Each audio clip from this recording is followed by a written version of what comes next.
தற்போது வந்துள்ள அண்மை செய்தி, மத்திய அரசின் ஹிட் அண்ட் ரன் சட்டத்திற்கு எதிர்ப்பு தெரிவித்து வட மாநிலங்களில் லாரி ஓட்டுநர்களின் வேலைநிறுத்த போராட்டம் தற்போது முடிவுக்கு வந்திருக்கிறது. இது தொடர்பான முழு விவரங்களையும் தருவதற்காக இணைப்பில் இருக்கிறார் செய்தியாளர் ரமேஷ்.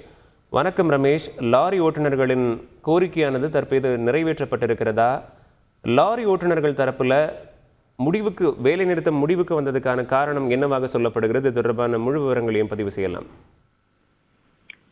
வணக்கம். மத்திய அரசு கொண்டு வந்திருக்கும் புதிய குற்ற சட்டங்களுக்கு எதிர்ப்பு தெரிவித்து லாரி மற்றும் ட்ரக் ஓட்டுநர்கள் மேற்கொண்டு வந்த வேலை நிறுத்தம் முடித்துக் கொள்வதாக அறிவிக்கப்பட்டுள்ளது. குறிப்பாக அண்மையில் மத்திய அரசு பாரதிய நியாய சன்ஹிதா உள்ளிட்ட 3 புதிய குற்றவியல் சட்டங்களை நாடாளுமன்றத்தில் இயற்றியது. அதில் ஒரு சட்டப்பிரிவு கவனக்குறைவாக வாகனத்தை இயக்கி விபத்து ஏற்படுத்திவிட்டு நிறுத்தாமலோ அல்லது அதிகாரிகளுக்கு சொல்லாமலோ தப்பி சென்றால் 10 ஆண்டுகள் வரை சிறை தண்டனையும் 7 லட்சம் ரூபாய் வரை அபராதமும் விதிக்கப்படும் என்று அந்த சட்டப்பிரிவில் கூறப்பட்டிருந்தது.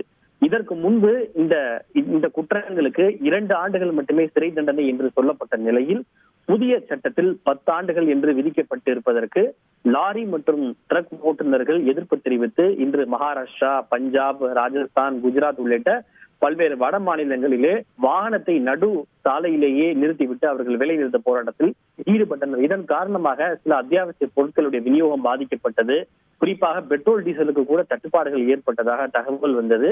இந்த நிலையில் தான் இந்த விவகாரம் தொடர்பாக மத்திய உள்துறை அமைச்சக செயலாளர் அஜய் பல்லாவினுடைய தலைமையில் அகில இந்திய மோட்டார் போக்குவரத்து காங்கிரஸ் நிர்வாகிகள் பேச்சுவார்த்தை நடத்தினர். இந்த பேச்சுவார்த்தையிலே மத்திய அரசின் சார்பில் அவர்களுக்கு ஒரு உறுதி கொடுக்கப்பட்டது. என்னவென்றால், இந்த சட்டம் இன்னும் நடைமுறைக்கு வரவில்லை.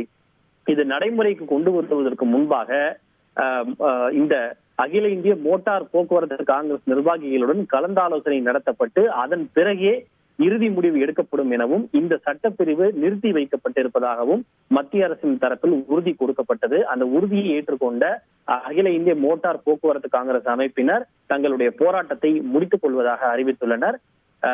போராட்டத்தில் ஈடுபட்டுள்ள லாரி மற்றும் ட்ரக் ஓட்டுநர்கள் தங்களுடைய போராட்டத்தை கைவிட்டுவிட்டு உடனடியாக பணிக்கு செல்லுமாறும் அவர்கள் அறிவுறுத்தியுள்ளனர். அதனை தொடர்ந்து இந்த ஓட்டுநர்கள் மற்றும் லாரி மற்றும் ட்ரக் ஓட்டுநர்களுடைய வேலை நிறுத்தம் என்பது முடிவுக்கு வந்திருக்கிறது. ரமேஷ்குமார். செய்திகளை உடனுக்குடன் தெரிந்து கொள்ள உடனே சப்ஸ்கிரைப் பண்ணுங்க.